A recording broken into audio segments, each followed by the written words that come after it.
Selon sainte Françoise Romaine, l'ennemi du genre humain a choisi 3 princes, parmi les démons les plus puissants de l'enfer, et leur a assujetti tous les esprits infernaux divisés en 3 légions.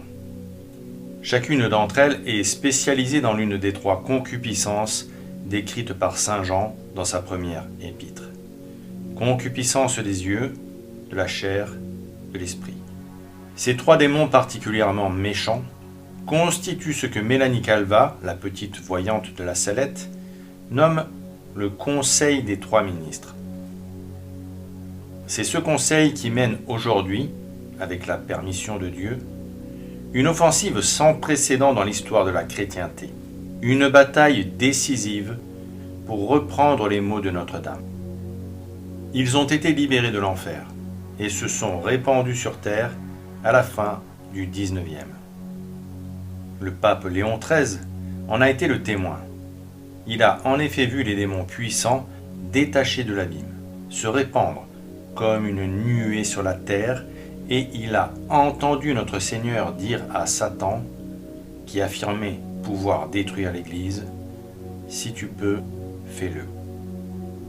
Or, cette armée maléfique, sous le commandement du diable, s'est réellement comportée comme une armée utilisant différents corps d'armes, dirigés par des généraux spécialisés, eux-mêmes soumis à leur suzerain, auteurs d'un plan de bataille précis. Mais qui sont ces généraux ou ministres de Satan? Il s'agit de Mammon, qui, avant la chute des anges rebelles, était un trône dans les cieux. Il préside au péché lié à l'attachement désordonné aux choses matérielles, et donc plutôt à la concupiscence des yeux. Il est le démon de l'argent.